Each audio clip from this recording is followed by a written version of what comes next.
Hey guys, welcome to Good Buddies Anime Podcast. I'm your good buddy Roger. I'm your good buddy Brandon. And we're doing some more gamers, which is a really good block that we had this Yeah, man, time. I really enjoyed these 4 episodes. Yeah, it was maybe one of my favorite blocks that we've watched all together since we started doing this, because it was entertaining from start to finish.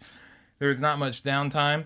But before we go into it, I do want to, first I'll apologize for anybody that got the first round of our podcast last week. Mistakes were made. I accidentally mistimed a transition. Well, I had it timed right, and I went to put in our outro, and somehow I moved the clip over, so it caused some double playing there. Yeah, it was kind of weird. You got to hear me cough. Yeah. Which was what we were trying to cut out.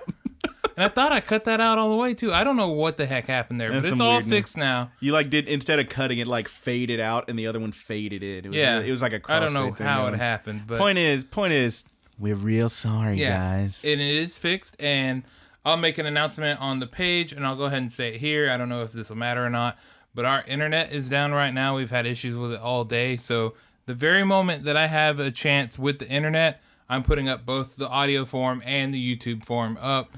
They will both be up at the same time. So wherever you can find it on the podcast spots and on YouTube, same time.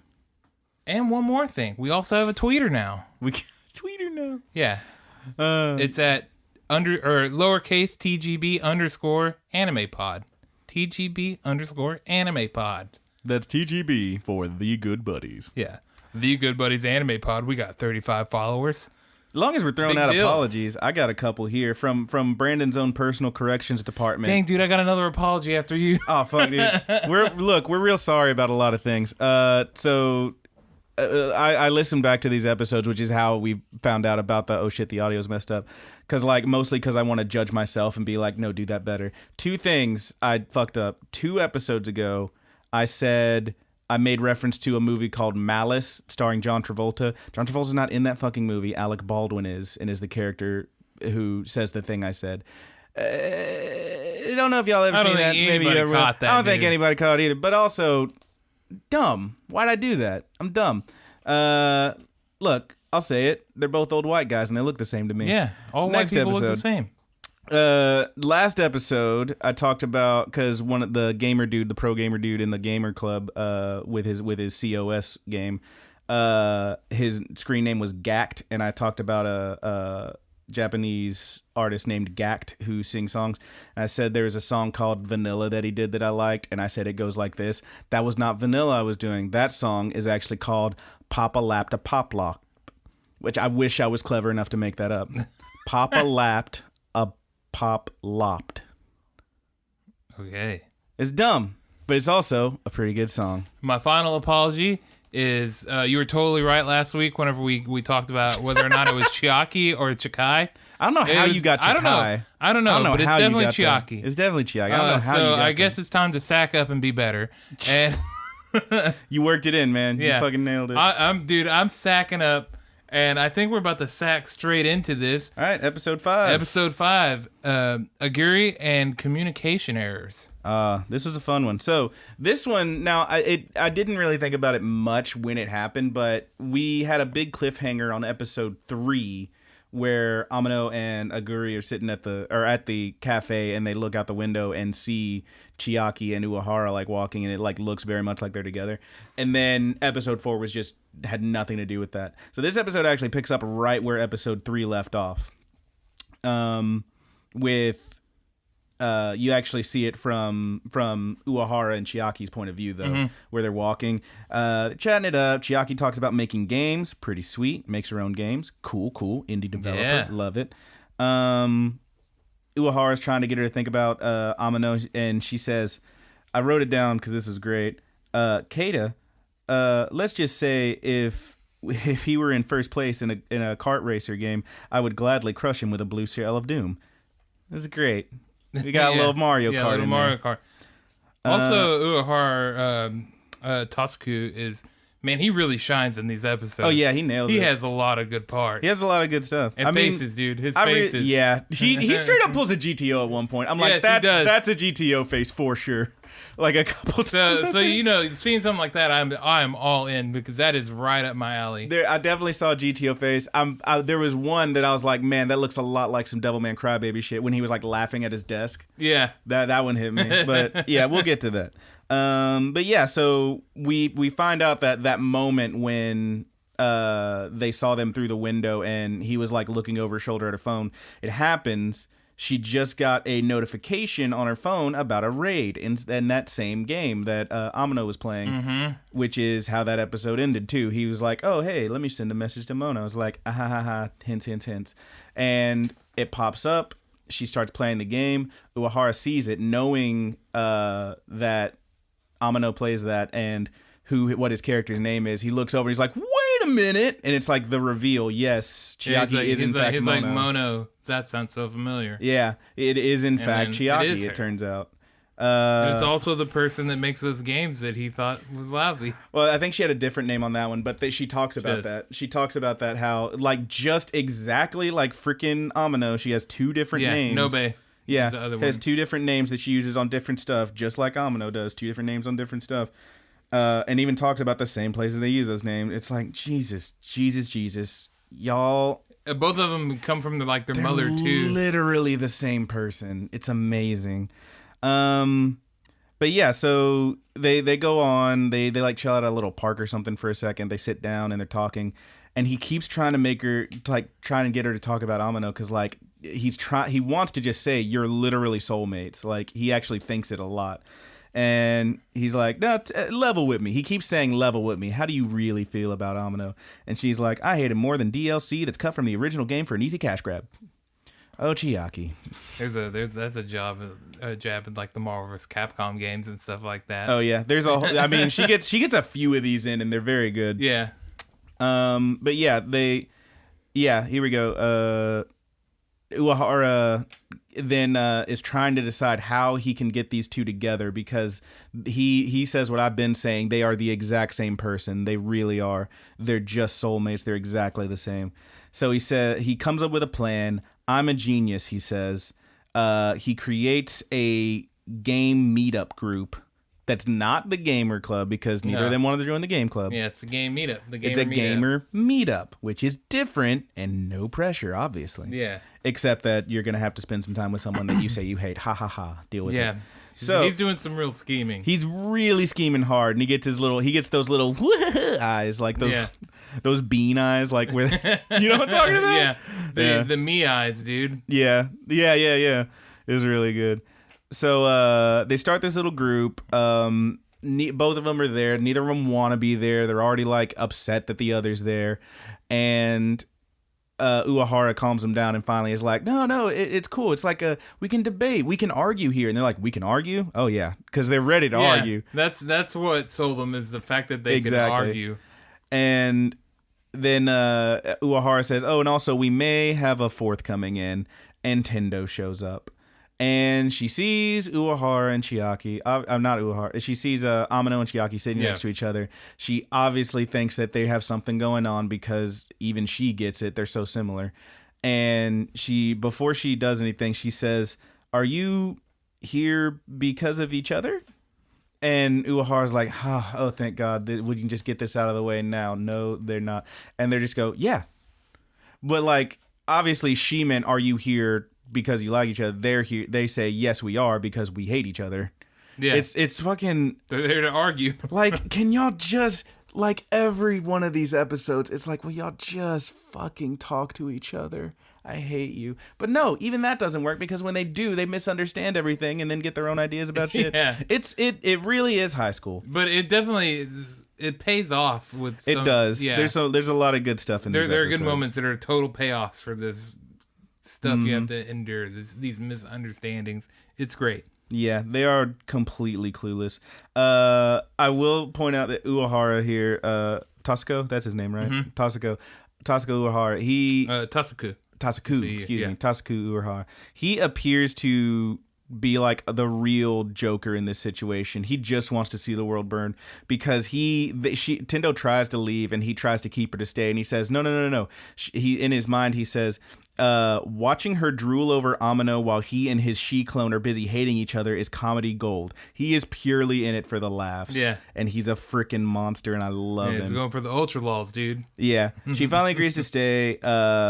She sees that they don't like each other. They, in fact, can't stand each other, and she's relieved.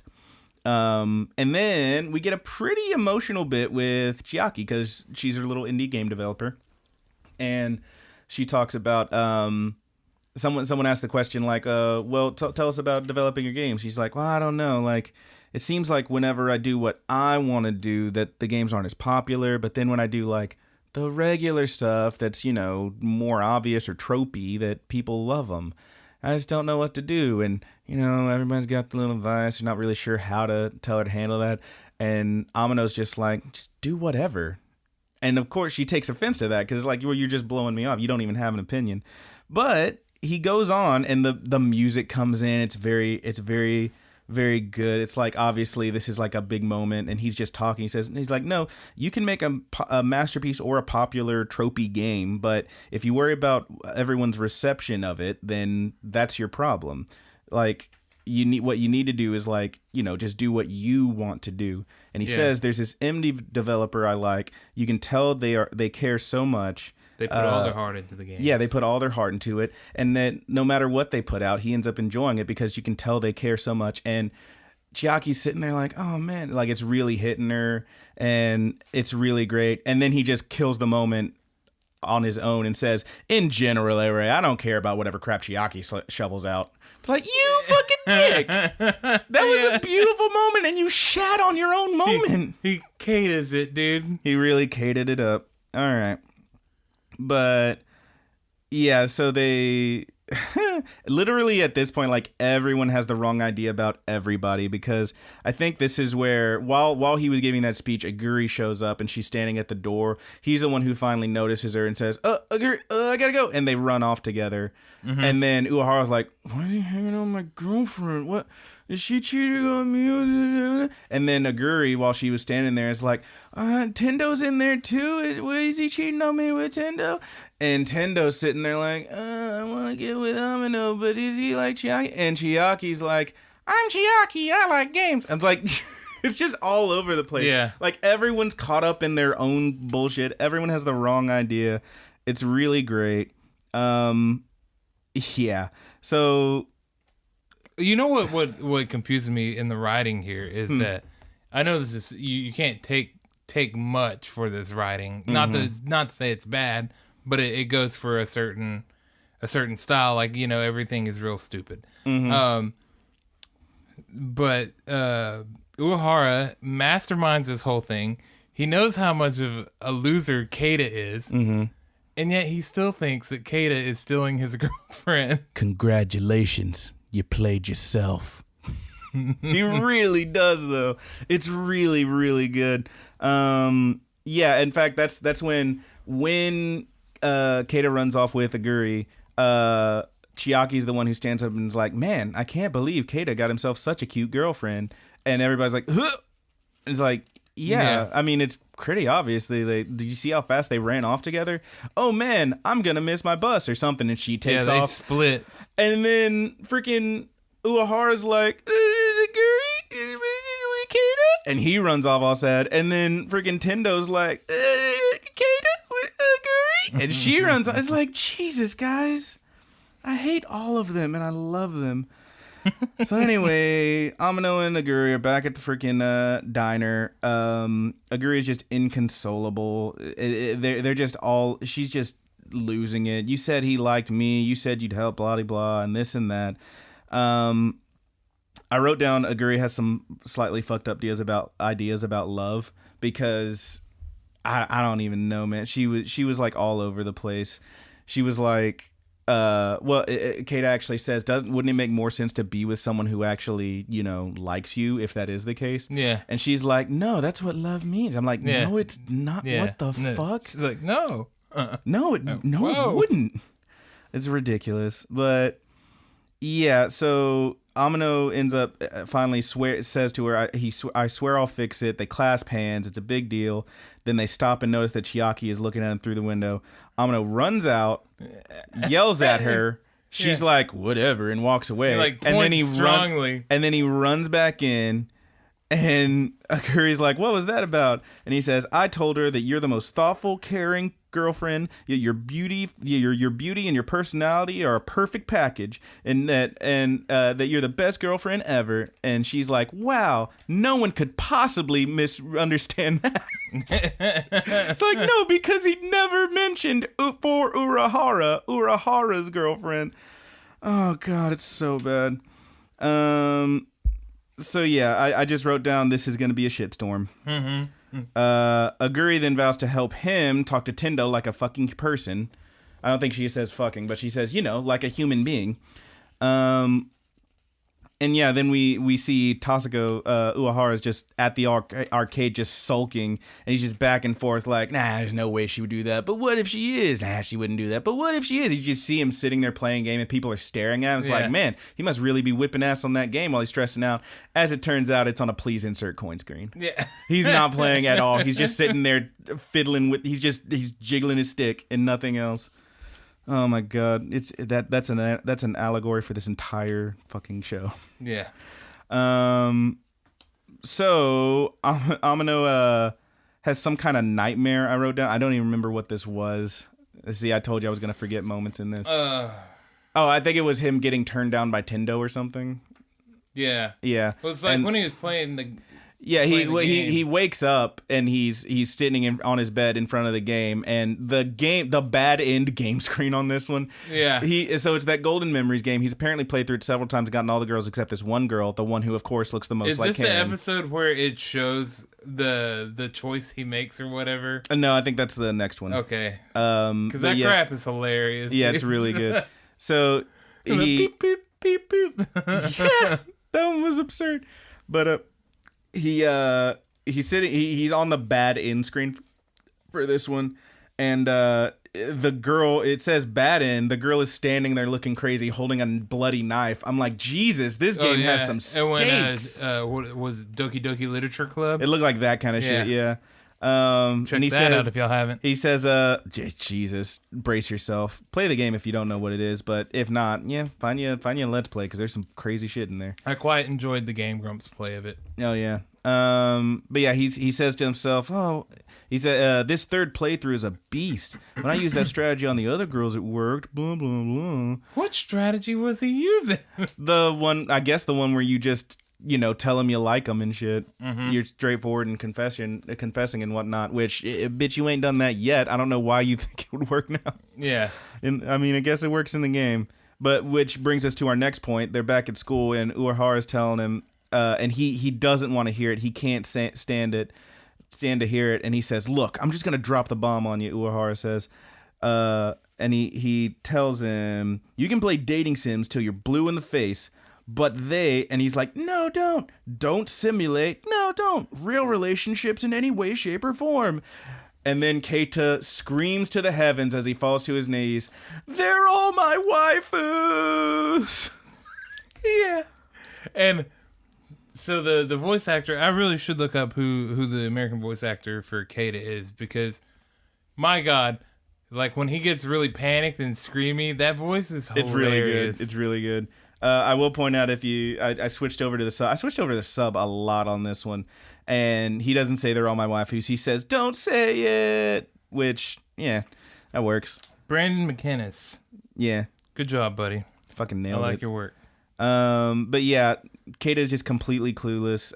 Uehara's like, I mean, look, what about you and Tendo? Tendo, I mean, I don't even think she likes me. He's like, didn't you hang out at the arcade a few days ago? Well, we hung out. It's like, what? Can you be more clueless, dude? Yeah. Like, yes, you spent a whole day together. It was like, basically we were competing. Like, oh my God, it's the worst. But yeah, they have a little moment where they kind of like vow to like I think Uehara tells him like he's gonna help him like he's gonna set him up and try to get this Gonna right. His wingman. Gonna be his wingman, exactly. And they like clasp hands. It's like a very special moment. And then I think it's Chiaki. Is it Chiaki or Tendo who walks by and sees them holding hand? I think it's Chiaki who walks by, sees them holding hand. This part is and great. she's like, I have somewhere less awkward to be, and just runs off. And they're like, wait, what are you talking? What? Like, come on. Yeah. This is really and, good. Like, seeing two friends like clasp hands really quick or whatever. Like they were literally holding hands. Like they really were. Like in front of them, like in front of their faces, but they are holding hands. Yeah, but still like to make an assumption off of that and run away. I thought it was hilarious. Yeah, it was hilarious. If you thought that was hilarious, boy, do I have an anime for you, and it's called Prison School. Oh, fuck off, Roger. Anyway, so that's basically where the episode ends. Uehara runs off. He's like, no, it's not what you think. And then freaking Amano just sits there like, what do they think? I don't know. I'm completely clueless because that's my whole character. So that's where the episode ends. This time, the bikini shot is Chiaki and Tendo. I am writing all of these down. Nice. Episode 6. We got Gamers and Wipeout Game Over. Yeah, this is a really great one. This is absolutely my favorite episode so far. This is the one where the end of this is that weird starting image we saw at the beginning of episode 1. Yes, where it was all blued out and everybody was freaking out. So this is one of the episodes where you start really getting the payoffs here. Oh man, this episode's amazing and I loved it. So this time it's Uehara and Hoshinomori, Chiaki at the cafe, and they're sitting there talking. I wrote down before they even start, I'm like, all right, time for some more misunderstandings. But yeah, Chiaki, they talk for a little bit. He's still trying to get her to think about Amano as a person or whatever, but whatever. Mm-hmm. And then Chiaki is talking to him about what Amano said to her before the other day when like she saw him and Aguri at the cafe. And she says, I've never seen a guy being so I've never seen a guy brag about his girlfriend so shamelessly. Like it was so obvious to her that Aguri was his girlfriend and that's why he was talking her up so much. And she was just like, okay, whatever. Like, motherfucker, I don't know why you bragging to me. I don't have an opinion on that. Yeah. She might eventually. Yep. But Uehara tries to shake that off and he's like, no, it's probably misunderstanding. It's all misunderstandings. Yeah. But then he asks her again. He says, so Leva Wimmy, what do you really think about Keita? And she says, if he was in a Capcom game, I'd hope he was a helicopter pilot. Which is pretty great. Because they always blow up and die. The sub for that one actually says pretty much the same thing, except she says, I hope he gets on a helicopter made by Capcom, which is also hilarious. Yep. But really good stuff. So you can go with SNK too, though, because a lot of helicopters blow up in those games, especially like the Metal Slug games where you're blowing up helicopters. Oh yeah, it's really good stuff. Those are good games. So here, they don't notice it, but Amano and Aguri show up as they're continuing this conversation, and they get there just in time to hear shit. I didn't write it down good, but they get there just in time to like to mishear everything because all they hear is like Chiaki. Yeah, you see him like slinking by. Yeah, they end up both in the booth right next to him so that their backs are to them. But they get there just in time to hear them calling like someone else perfect and she's so cool, they just or catch that kind the of very shit. tail end of it. Like they didn't hear anything, but they heard enough to make their own shitty assumptions. And yeah.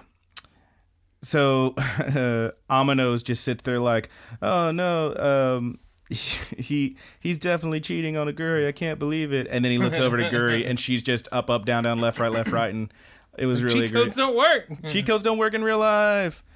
Yeah. So that's a Konami code for anybody that doesn't know. Yeah, I'm sure most of you do. Of course. So then they stress out about it, and then Aguri's talking to him about like trying to get with Tendo, I think. And you know what? Honestly, it's hard to take notes on this part because the fucking web these fuckers weave is so convoluted, honestly. Yep. I don't know I who's knew going this where episode anymore. was gonna be. It's a tough one to get through, but Yeah. I mean, not to the notes for anyway. The episode Yeah. itself is fucking great. But Aguri has a great bit where she says something like, I loved this. Life isn't a video game. Like talking about, like Amino actually, I think again makes reference to playing dating sims to try and like to use that as like a way to talk to girls. Yeah. And Aguri actually says, this is like one of my favorite quotes. Life isn't like a video game. You can't just give them a turnip at the turnip festival. Which is fucking beautiful. Because you can't, dude. I don't know if that's a direct reference to something, but Maybe- a turnip maybe at the turnip Stardew festival, Valley or something. or like a Harvest Moon or Yeah. something. But like a turnip at the turnip festival is hilarious to me. But then she has a great moment where she like jumps up. She's like, "It's not about this or that or just talking. It's about love." And the background says "love" with an A. Love. And then Amino's like, "What?" And she goes, "That was a typo." And it says it's X'd Yeah. out and it says "love." The Japanese version, she just says "love" twice and it's fixed the second time. Still great.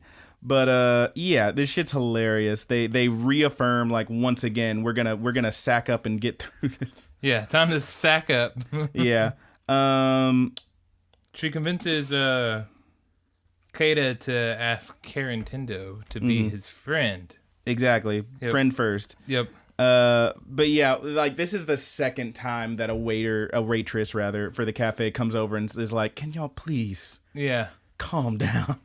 You're so loud and disturbing everyone." These two get pumped. They They get get pumped. real pumped real quick. They get pumped off each other real quick and easy. So yeah, we get back to Tendo shuts down some scrub.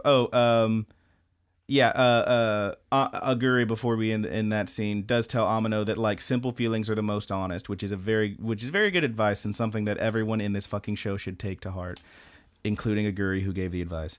So, we see Tendo shutting down some scrub again. Like no, it's not gonna happen. And like she just keeps going this time. She's like brutally honest. And by the end of it, the dude's like not even like sad that she doesn't want to get with him. He just walks away and kicks a can. He's like, "All right, I get it. Fuck." Like it's really great. And Misumi from the game club, the puzzle game boy. Yeah. Amnesia boy. Tries to give her a little bit of coaching, and it basically boils down to, you spend so much time trying to be perfect, the perfect Karintendo. Just don't be perfect. Be honest. That's it. Yeah. So then after that scene, we're back at Keita's house. He essentially says, be yourself first and then put up the front if you need to recover. Exactly, which is, again, Also pretty good advice. Good advice. I just be real, baby. Just gotta be real with it. So then we're back at Keita's house. He's still up late playing that game, still getting bad endings, just getting wrecked on. Is this where he makes the decision? I think it is. Yeah, this is the scene where he's playing the game, and there's like a scene where, first of all, the game is like, it's voice acted that he's playing, but the name is like, "Oh, help, let's get out of here, Keita." Like, it's really great. But he's playing the game, and the girl's like being accosted. His character is walking with this girl down like some street. They are accosted by some thugs, and they're like, "Hey, baby, want to hang with us or whatever?" And she's like, "No, let's get out of here, Keita." And then the decision is stand up for her or run away alone. And he picks run away. Yeah.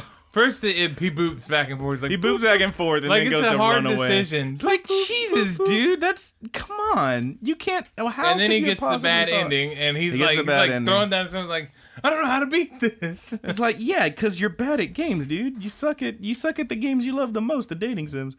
But yeah, he still sucks at this game. He gets a message from Aguri saying, don't stay up late all night. And then he gets a message from Uehara saying, "Hey, I made sure to let I spread some rumors about you having something to say to Tendo, so she's gonna be there and probably a lot of other people. There's gonna be a crowd, big confession time." And then he's like, "Oh," and he just sits there stressing about it, and then he thinks about all of his friends because he got those texts. He's like, "Man, Aguri and Uehara really care about me." and how I get through this. Even my friend Mono on the game, she is always there for me. They're always there for me, and and then he thinks, wait, what if the way to get with this girl in the game isn't to just like always say I like her or to confess feelings, but what if I need to be nice to everybody? Because some of the choice, you see a few of the choices he makes in the game, it's like, no, I'll go with her. I'm not going to help you. I got to spend time with her. And so he decides to play through it again, and he does everything like helping everyone. Picks them sticks back up. Exactly. Picks up them sticks, jumps on them sticks, and he goes through it, and he actually gets her. It works. Because he cared about everybody. Instead of just being selfish, he focused on not just getting a relationship, but making friends, which made him more friendly in the game, apparently. Yeah. Which is kind of a big deal. I will point out, you just got a text message from Aguri saying, don't stay up all night playing video games, and then you stay up all night playing video games. What the fuck, dude? Take some advice. It seems to go well. So he's at school the next day. Everything is set to go for after-school confessions. I wrote down again, this is going to be a shitstorm. So, this is one of my favorite sequences in the entire fucking show. It gets crazy, and it's so good all the way from this point. It's so good, to the and very it's end. so serious. It's like it's zooming in on these. Like it cuts from Uehara and Chiaki and Aguri just over and over again, and then it like cuts to Tendo at the end. But every time it just keeps cutting in between them, and they're all having these little inner monologues, and it's so serious and dramatic. It's like zooming in, and there's like lens flares and shit. Like it's so serious. Like like I told you, it reminded me of that moment in what's the Death Note? In Death Note, where like Light is writing in the Death Note, and he's like pretending he's got like something in a chip bag so that you can't see what he's doing, like on a camera or whatever, and he's like, I'll take a chip and eat it, and it's like really dramatic and shit. It's like that the best damn scene in that anime, probably so, but it's a lot like that this sequence in this freaking show. So they just keep cutting back and forth. Everybody's freaking out about everything. So and they're all misunderstanding. Everybody's wrong about everything. So Aguri, how they managed to write so many different people with many wrong ideas. It was really good. So Aguri is saying, I'm going to watch Tasco to see who he's watching when this goes down, and that'll let me know who he's interested in.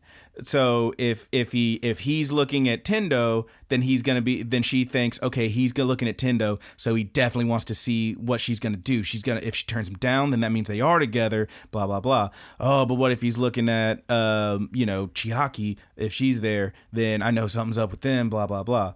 And then we cut to Tasco, and Tasco's like, well, but then she ends up changing that later. Aguri does, and she says, Aguri has like a total flow chart. Yeah, she has literally a flow chart, like who likes who. I like at one point she has Tasco's name down there, and she's like, needs more hearts. Yeah, needs more hearts. That was adorable.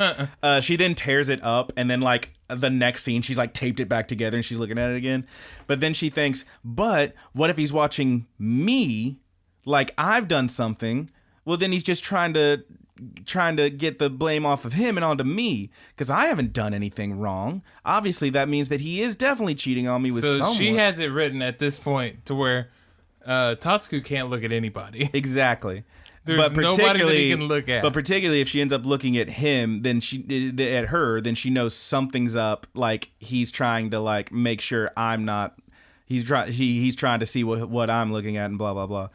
Tasco has a similar idea where he's going to watch this person, that person. Then he says, I'll watch Aguri to see who she's interested in. But what if she's staring me down, then that means she is definitely cheating on me because she's just trying to send a message. It's like teabagging after you get the headshot. Yeah, he says that. Yeah. Teabagging. You ever teabagged anybody in a video game before? I mean, I have. Not only when I... Okay, let's have this conversation real quick. Pause. Yeah. Teabag time.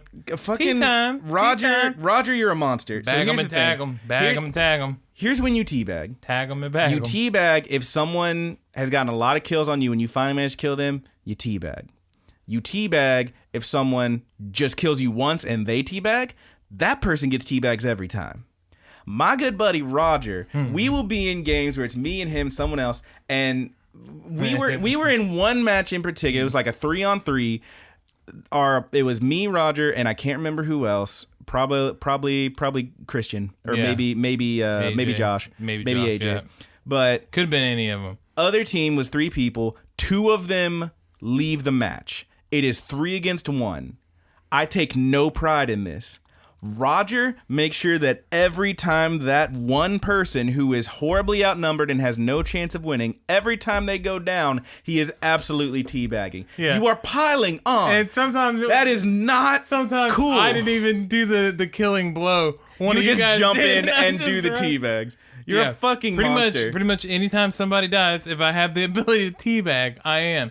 I especially love games where you have the camera where, you're dead so you can look around for a second. You're a monster. And you kill them and you kill, like, your teammate next to them.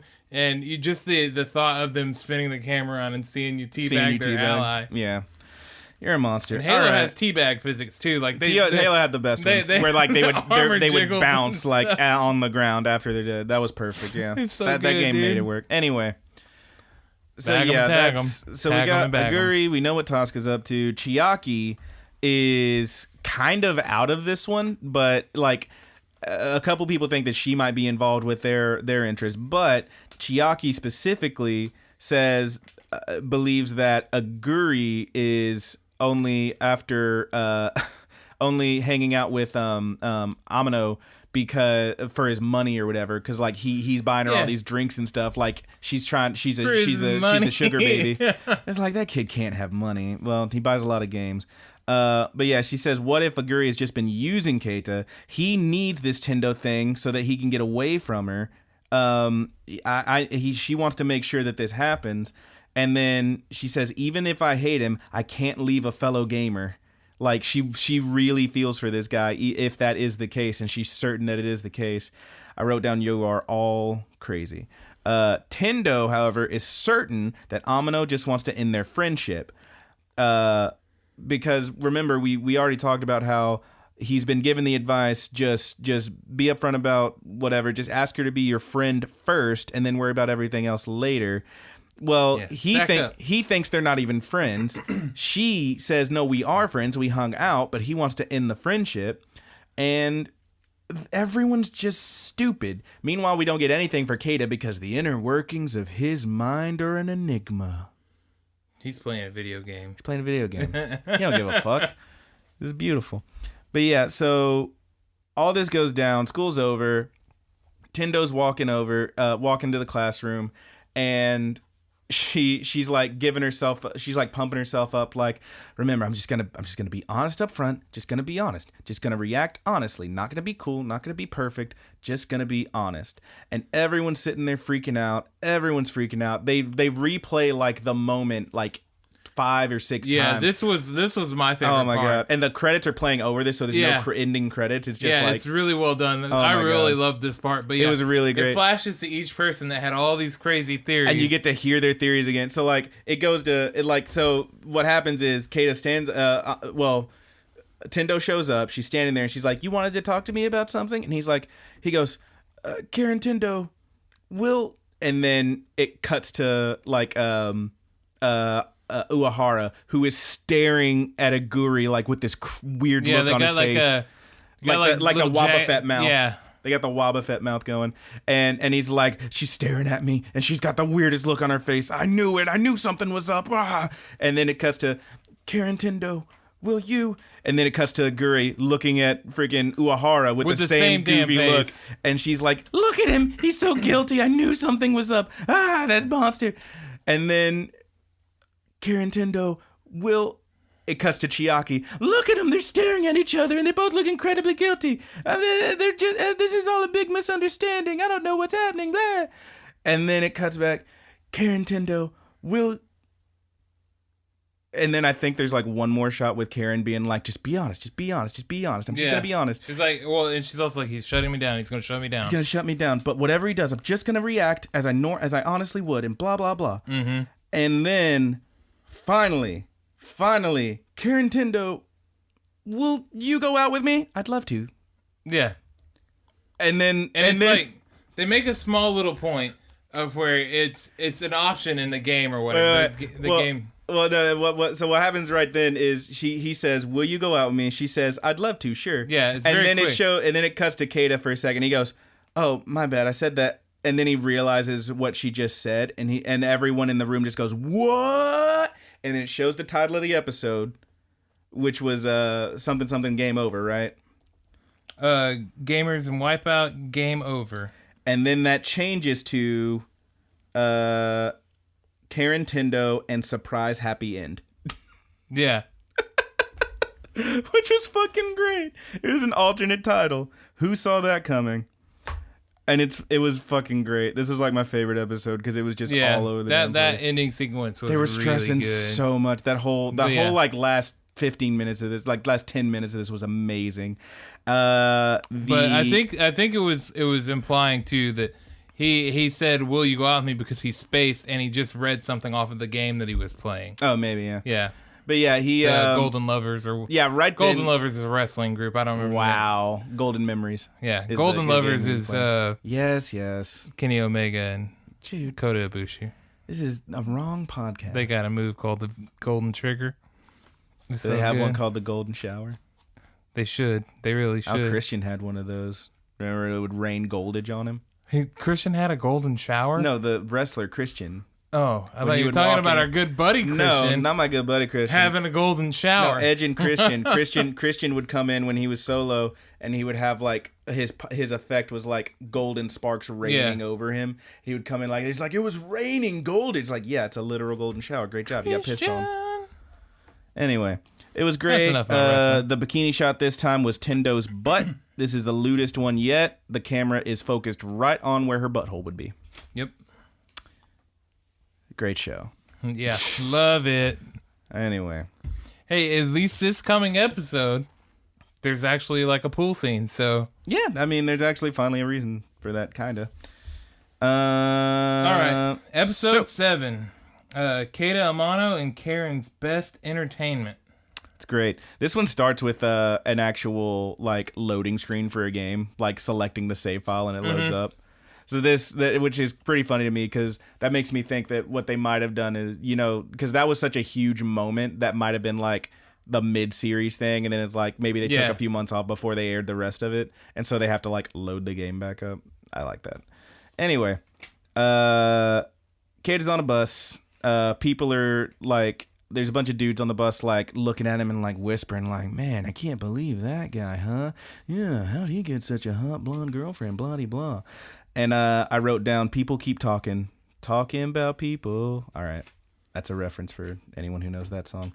But Amano's game is disconnecting. He can't get any signal and stuff. He's bummed out.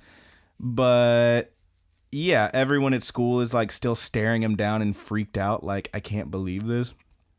And yet, after that, after he asked her out and she said yes, they are effectively dating. Yep. Like, as far as this show is concerned, he still is stressing out thinking that Tendo likes Uehara. Yeah.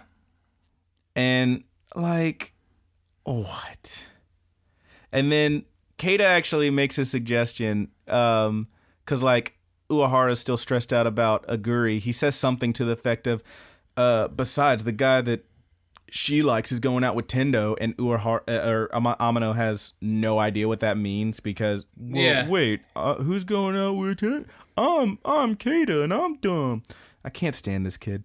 But he actually... Can you not stand him? Because he's kind of great, dude. He's kind of great, but he's also terrible. But yeah, he... Amano actually says, why can't you just talk to her like normal? Which is like the perfect advice for literally everyone in this show, to which I respond, hey, Keita, why don't you take your own damn advice? Because the very next scene is him like in the bathroom, like stressing, saying, oh man, he really is cheating on, Uehara really is cheating on Aguri. Oh, there's no way I can help him, blah, blah, blah. And then leaves the bathroom, bumps into Tendo, freaks out and runs away. And she's like, well, what was that? Yeah. I thought we were good. It's like, gee, man, why don't you take your own advice and talk to each other like normal? Or, God damn it, just talk to each other, these damn kids. So then we see Chiaki, who's talking to Amano, trying to help him get over Aguri, saying like, yeah, you just need to forget about her. And he's like, what? who? She's like, yeah, that's right. Who indeed? Like, just, yeah, she's nothing. Just that dumb pink-haired girl, you should just forget about her completely. He's like, I agree. Yeah, no shit. Like, they're both so fucking clueless. Everyone in this show is so fucking clueless. It's just ridiculous. She actually says she should just get over that she-devil. Amino doesn't get it because there is no she-devil to get over. We see Aguri. She's also certain that Uehara is cheating on her. Amino talks about how he didn't actually say what he wanted to, or didn't ask what he wanted to with Tendo, which I guess would be a reference to like, be my friend, not go out with me. But then he said, go out with me. And she was like, yeah, sure. I just wrote down these damn kids. It's always these damn kids. These dang old kids. It's fucking ridiculous. This is a great part where, because he's talking to Aguri at the cafe again, saying all this, and she tells him, look, whether you want to be in the relationship or you want to bail, you need to make up your own mind. And Amino says, you know what? You're right. I need to sack up. Yeah, I gotta sack up. God damn it. They say sack up a lot in this show. It's so good, dude. What a good expression. I mean, yeah. It's a fun little saying. I hope that I do not forget it. Sometimes I hear really great things. I mean, I hope I never forget. I've definitely heard sack up a lot before, but man, I have never heard it before. You've never heard sack up? Yeah. That's crazy to me. I've heard it a lot of places. The first time I heard it was this show, and I was like, that is a really great saying. So, Amino ends up asking Tendo to meet him up on the roof because he wants to talk to her. And Tendo's up there stressing out, and she's like, she's like so sure that he's gonna really break it off, and like, he probably just didn't even mean to ask me out. It was just a fluke and an accident. And which absolutely was. But apparently it was, yeah. And she's all bummed and she's sad, and she knows that he's gonna break it off. And when he finally shows up, she can't even face him. She turns around. She says, "Look, just say what you're gonna say and go. I can't look at you." And he says, "Do you hate me, Tendo?" And she's like, "No, of course not. No, I don't hate you. I mean, what's even going on?" Like they talk about it and blah blah blah. And she says, "Look, when you asked me out, I meant it when I said yes." And so he asks her out again. And this time he meant to, which is of an important distinction. He definitely meant it this time. He asked her on a date. Oh, it's beautiful. Since they're boyfriend and girlfriend now. Yeah, he says, we are boyfriend and girlfriend now after all. And I'm like, would y'all just fucking kiss already? God damn. So this is where they go into a series of ridiculous video game references. He says something like, I'm a total noob at this. And she's like, oh yeah, well, it's okay. We can just, if we're gonna go on a date, then let's go on a date. We'll just do it. And then she's like, well, she freaks out a little bit. She says, don't plan on pulling a speed run. No double XP weekends. And he says, oh, I promise I won't use any bonus modifiers. And I'm like, you fucking kids. I did pull up the sub just to see what this one was about. They don't say any of that shit. They just say normal relationship stuff. Yeah, just normal. Like, she's like, things have to be done in an order in relationships, and like, we ain't going straight to boning or nothing.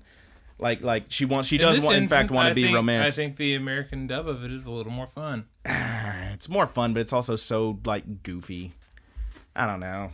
Yeah, but I mean, look at what that's we're one watching. thing I would say. Like, if you look at what we're watching, fair, but also like, I mean, that's the thing. Is that look at what we're watching because it's been goofy this whole time? If we were watching the sub, it might not have been as goofy with all the game references and shit. I get the game humor, but sometimes it's like, come on, you're just throwing that in to try and be funny. It's not even that funny. Yeah, sometimes I wonder too, like whenever they're subbing it or whatever, that they remove references from it because they don't make sense over here. Maybe. I mean, that's definitely a thing that has happened. Like in, that was a whole thing in, what was it? FLCL. Like they took out a lot, they had to take out a lot of references, and they'd like shoehorned a bunch in to try and like Americanize it or whatever. So it makes sense that may be what's happening here as well. I don't know. Swing the bat. Yeah, swing that bat. Yeah, whip that dick out, bro. Whip it. So yeah, they literally like salute each other here.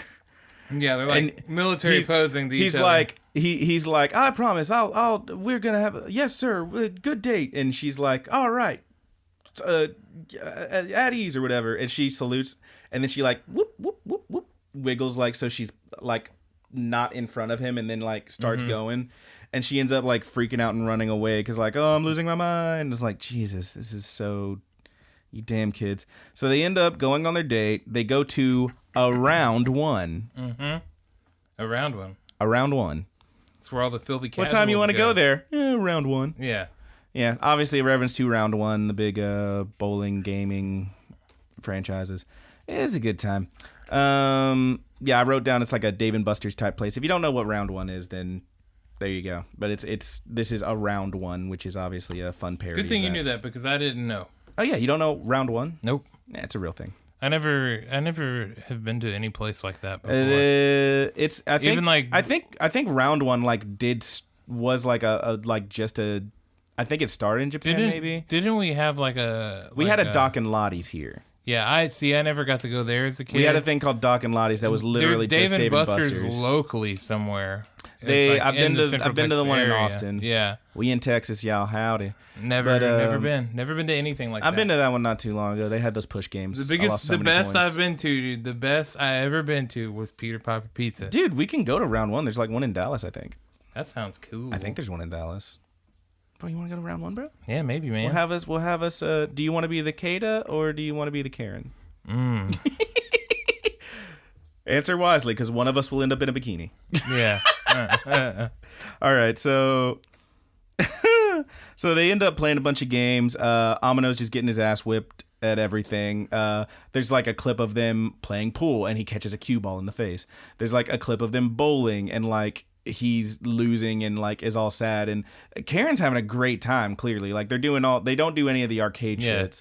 She's like whooping a little ass, man. Yeah. She's eating a little cheeseburger. It's really fun, and like he's all stressed and like, oh, the arcade, because I think it's because he doesn't want to make it a competition thing. He wants to like try and have fun. Yeah, and he knows that she gets competitive about stuff and blah blah blah. So he doesn't want to go to the arcade. They end up doing all these other games like pool and bowling and whatnot, billiards and all that, and he ends up losing at everything, it seems like, and she's having a great time, and he's just still like all stressed, and she's legitimately trying to have a fun time. Yeah, like whenever he talks, he's like, oh, blah, and she's like, hey, let's go try this, it'll be fun. Like she really seems to care about like trying to have a good time with this guy, and he's like, I'm a little bitch. So is that what he says? He doesn't say that, but he may as well. So they end up sitting down for a little bit, having a little drinky drink, and they end up talking about, well, Kata is looking at the map, and he's like, I think we've done all like the actual like, sportsy kind of stuff. And then he covers up something on the map real quick. He's like, yeah, let's just hit up the arcade. She goes, isn't there a big pool there under your hand? He's like, oh, well, and this is a pretty fun scene where she's like, well, I mean, do you want to go to the pool? I'm sure they have rental swimsuits. He's like, no, we don't have to do that. And she thinks he's like, you don't want to see, I mean, if you don't want to see me in a swimsuit, okay, I mean, and she feels kind of bad about it. And he's like, I absolutely want to see you in a swimsuit. But he's trying to word it in such a way. He says like, no, I want that. It's just, I'm not allowed, I shouldn't be allowed to see that. Like, I'm not worthy kind of thing. He says something to the effect of women have been, beautiful women have before been the downfall of humanity. Does Helen of Troy ring any bells? Which is fucking great. And then she's like, well, it's fine. We don't have to go if you don't want to. And then they go, of course. So they get there. Kate is standing there in his swim trunks in front at the pool. We're leading into my very favorite part of you're gonna get to say it. And Karen walks up wearing her bikini, and she says something like, well, how do I look? And Keita stands there, looks at her, and then bows and screams, thank you for this boon. Like, fuck off. I hate this kid. It's so good. I couldn't. I was like, thank you for this boon. Thank you for this boon. So goddamn, y'all can't see it. I'm face palming so hard. Oh my god. I could not stop laughing. Thank you for this boon. In the sub, he just says something like, thank you so much. Oh, he doesn't say that? He doesn't say Boone, no. Boy, they really missed out on that joke. So she even comments, man, that's a really weird way to answer that question, to compliment that. And he's like, I guess I'm not good at regular compliments. And she's like, well, maybe work on that, bud. Regular compliments are good sometimes. So then they see a couple in the pool splashing each other. Oh no, you're getting my hair wet. Oh man, you're splashing me. And they're like, you want to try it? And he's like, yeah, sure. But they can't just splash in the pool. They had to make it an RPG. They had rules for pool splashing. It'll be turn-based. Every round is 10 seconds long, or after someone gets splashed. The first person to get the other person's hair wet wins, and blah, blah, blah. And it goes on, and I'm like, Jesus Christ, y'all really are the worst. But yeah, it's just ridiculous. They make up some rules for splashing. Amino in his little internal monologue says, man, she's really got some control issues. They go at it. There's a brief scene where Tendo tries to splash him. Dodge. Now I gotta wait for my moment. Now, and he tries to splash her, and then she's like, nah, and she just dodges it and then splashes him effortlessly and nails him, and that's it. They win. She wins, of course, and then. And then they're both standing there, and she's like, ha, of course I won. He's like, man, you really got me, huh? Yeah. And then they're just standing there for a second, kind of awkwardly, and then they hear the couple, oh my God, Splashy. And they look over and they're like, God damn it. And I'm like, yeah, y'all are bad at this. You're supposed to be having fun, not playing Final Fantasy. It's fucking ridiculous. I love these kids and I hate these kids. But anyway, they get out of the pool, they dry up a little bit. As they're walking, they see a couple of thugs. Now, wait a minute, this seems familiar. A couple of thugs accosting Chiaki in her little bikini. She's also in a little bikini. And Chiaki, she's getting freaked by some creeps. And she sees Amino, and she's like, oh, thank God. And she runs over and grabs his arm, and he's like, what are you doing? And she's like, well, look, just pretend we're together so that they'll leave me alone. And then finally they're like, she's got a boyfriend. Let's get out of here. And they leave. And Karen's just standing there stressed. Yeah. Just like, what? She is pissed. She can't stand it. And Amino's like, look, and Chiaki's like, oh, hey, Karen. And he's like, yeah, Karen, we're here together. He's like, well, I know that. I saw you together. It's like, well, then why are you taking my elbow to second base? Because it's right in her His tits. elbow is all the way in her boobies. All the way in her boobies. It's fucking great. But finally she chills out. Let's go. They all sit down.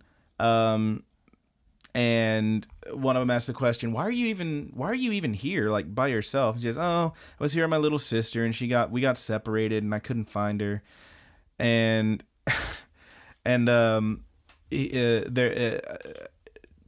fuck names. Which one? Dead Air song. It's the Dead Air song. You gotta cut this out, man. Jesus, I'm really fucking up on this. There's so many damn characters in this anime.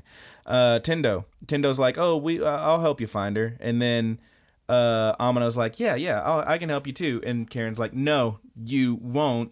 We can find her ourselves. You don't need to help. Go ahead by yourself, because she does not want him anywhere near Chiaki. Yeah. I'm not gonna cut that part out. By the way, all right, just sit there and let me sit here, letting you fill it out. You know what? That's well, fine. You didn't give me any clues. I could have helped you, but you didn't give me any clues. There's so many kids, and they have and so you many also names. said Dead Air song, and I was singing. I was like, I don't know a band called Dead Air. What a great band name! Dead Air song. That's what I sing whenever nothing's happening, because Dead Air. Anyway, I would have gave you a sick riff, dude. Do you want to fight about it, man? I would have broke out a riff.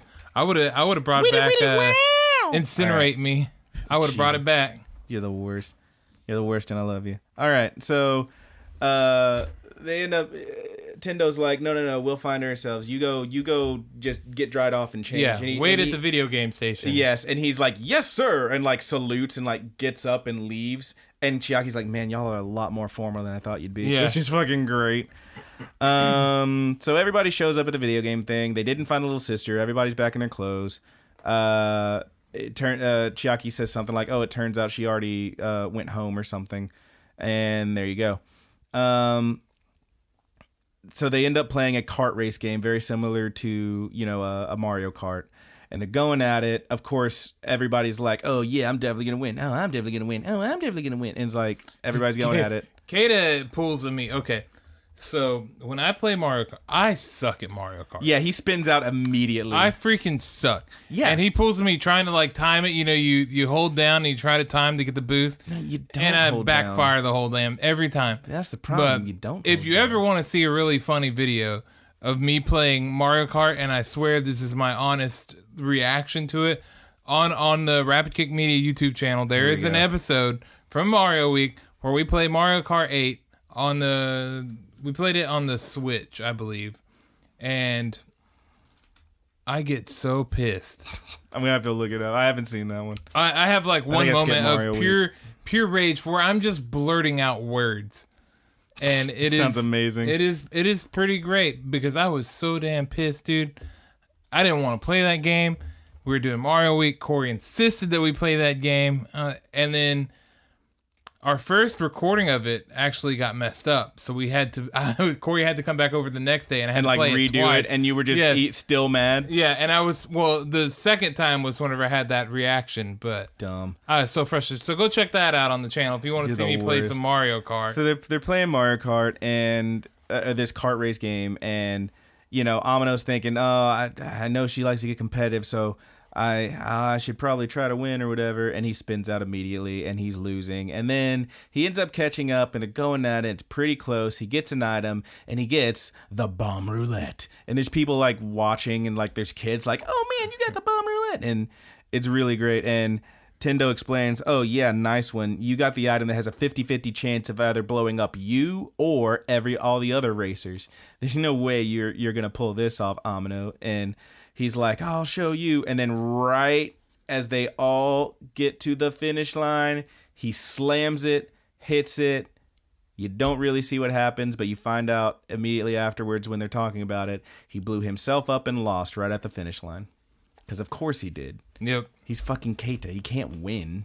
Are you kidding? So they're on the bus ride home, Amino and Tendo. Mm-hmm. And Tendo's kind of like looking away and kind of like doing one of those. And Keita's like, hey, what's wrong? He's like, nothing. And she's just laughing about it. Like, I can't believe you did that. I can't believe you blew yourself up and blah, blah, blah. And they kind of confess to each other, and he's like, she says, hey, you were right at the finish line with us. You could have had a chance there, but you weren't trying to be competitive, were you? And he's like, yeah, I'm sorry for not taking it seriously. And she says, no, it's good, because doing that was hilarious and everybody loved it. Yeah, because you did that, we had so much fun. Yeah, win or lose, the date was great because we had all sorts of fun. Win or lose, we had a great time. You make playing games fun, she says, which is kind of just like me. Wow, adorable. You ever been playing a video game with me that you didn't have fun? Only a couple times, you asshole, when you're being an asshole. But she says, you make playing games fun, and he says, I like the way you challenge me. And it's really cute. And then they sit there for a second, like kind of awkwardly, and he brings up a fire tactics game, obviously like a Fire Emblem. Yeah. Because she's like, oh yeah, of course I've been playing. Are you playing classic or casual mode? Because I'm classic all the way. I'm like, yeah, it's Fire Emblem. Baby, I play casual. I ain't letting my people die. Yeah, because if you play classic, once your character is dead, they're dead for good. Yeah, homie, don't play that. I can't be losing all my people. I'm getting them all hooked up. I take so I'm making everybody fall in love, baby. When I was younger, I was all about playing it on the classic mode, stuff like that. But now that I just kind of want to play the game, I don't do it as much anymore. Yeah, because back in the day, I had school and that was it. So I had the rest of the day to play my damn game. And if a character died, boom, reset back into that fight. We're going to keep doing it until I get it the way I want it. No, that's really hard to do on some of these games, like Fates. Yeah, Fire Emblem can some of those matches take a long damn time. I think specifically the one I'm remembering was Fates, and I can't remember which one. It was the one where, not the one where you end up with like the red people. It was like where everybody was wearing black. Conquest was really fucked up, because with that one, you unless you like got the DLC where you could like go to this one area and just keep fighting dudes forever. Yeah, grind. There was no way to grind on that game. So you only had so much experience you could get unless you had that, which meant if this guy got all the final blows and he's super high leveled and he's a swordsman, and then you end up on this map where it's a bunch of archers and they can all just take him out from a distance, you're fucked. Yep. Period. Yep. That game was brutal. Yeah. The which is why I'm a counterpart to it filthy was fucking casual. I'm not doing that classic. the counterpart of it was Birthright. Birthright was fun. Yeah. Birthright was just like definitely more casual than that one, but Yep. you could still play it hardcore mode on classic or whatever. Those are fun games. Those are very fun games. Fire Emblem games are never bad. No, I've never played the hack and slash, the newer hack and slash. Oh, one. the like But Heroes I don't. one? Yeah, I don't much care for hack and slashes. So Well, I mean, it's that's like a Dynasty Warriors Yeah. type one. I mean, I played the Zelda one and it was okay, but I mean, it wasn't a real Zelda, but it was pretty fun. So yeah, I bet that one's good. I have to check it out eventually. I gotta get a Switch. Fuck. All right. dude, no way. Don't you start that shit. So we get another Tendo bikini pic, and we're on to episode 8. Episode 8. It's a double episode, sort of. We got Arrow Gamer and Watching Mode, and then the second half Is it Arrow or Ero? Arrow, like ERO. Like erotic. Yeah. I think is what they're saying. Ero. Oh, okay. Arrow. I get Eros, whatever. It's definitely like erotic gamer. Yeah, is what it's going for. games. And the next part of it is called Gamers and Half-Life Their Life Game. God, that was a good episode. Yes. This was a very good one as well. Okay. I love the second half. Yeah, once we get to that board game, we'll talk about it for a second. Oh, yeah. Like, I wrote down every single move, dude. It's amazing. So, first of all, this one starts before even the opening with a mystery monologue. We don't know who's talking. We know it's a female voice. It's a girl, and it's talking about being the president of the Hecky U Student Council, which is what it says on the sign that we're looking at. Council president. And we don't really know who this person is, but from what they're saying, we know that that's not the school that our people are going to. The main characters, we know that's not the school. And this person says, "I could never be as good as Karen Tendo." This person knows Karen, possibly like a little bit of a rivalry or something. Like they actually say the only reason they even managed to be the student council president is because Karen went to a different school.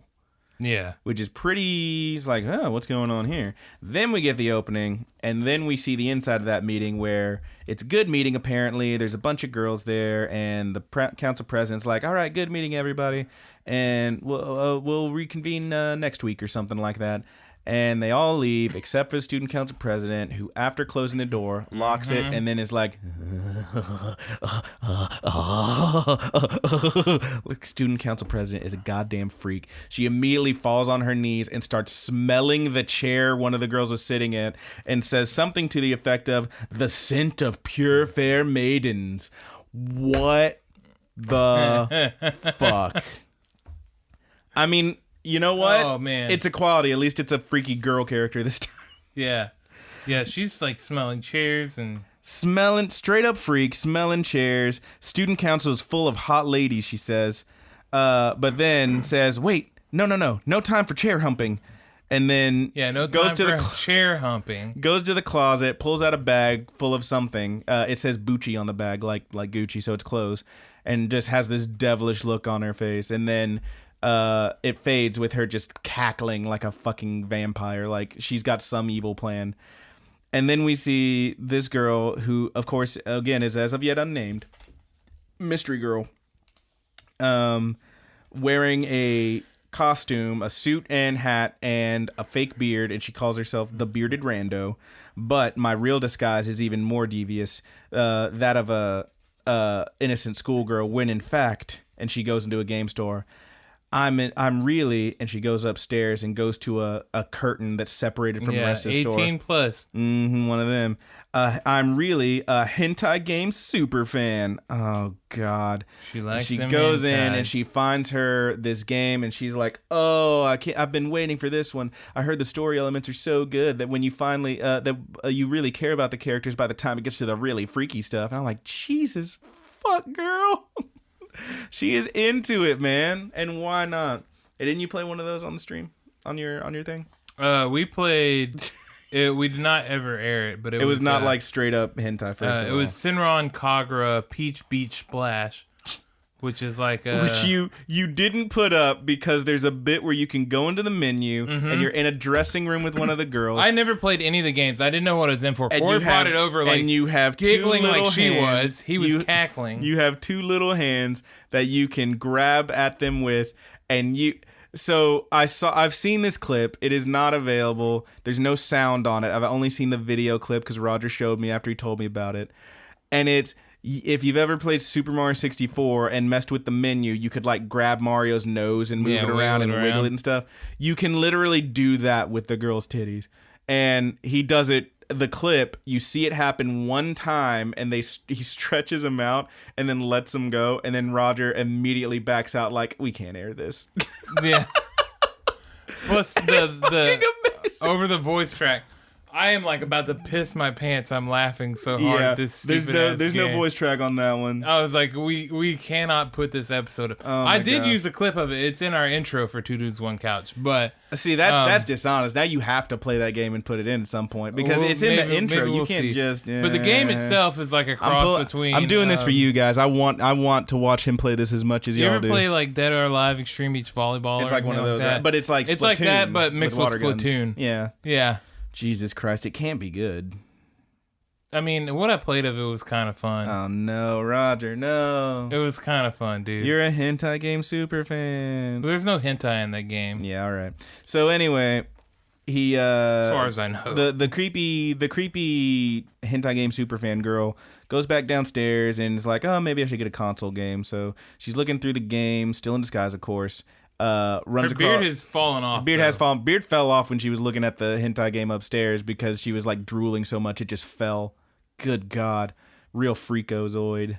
But finds that Golden Memories game again. We get to see that again, and she's like looking at it and deciding, oh, do I want this or not? And then she goes over to another place where there's like, looks like a PS1 section, like really old, PZ1 section, looking at all the old stuff. They got a lot of PZ4 games in that store. And way more than we have PS4 games. Yeah, for sure. And she picks up one and says, now this is more my speed, classic. And I can't remember what it was called. It was like something to do with volleyball. Rainbow Court, that's what it was. Yeah, Rainbow Court. And it's some girls like, they look like they're playing volleyball on the cover. And it's like, yeah, this one. I remember this one. And she apparently was super into it. And then the bell on the door rings, and you see Misumi and Amano come in. And she's like, whoop, and she like ducks behind something. She's like checking him out. Good to see Kata hanging out with some other people. It is good to see him like not being a complete wasteoid. But yeah, he's hanging out, and they're looking at games, and she immediately recognizes those uniforms. She's like, oh, they go to the same school as Karen, blah, blah, blah. And she says, she looks at Misumi and is like, man, now that guy, he's got the look of like one of those dreamy boys I would absolutely go after, blah, blah, blah. Like, he really does it for me. And then she's like, but this guy, talking about Kata, kind of plain, looks like one of the player characters in those dating sims. Yeah. It's like, okay.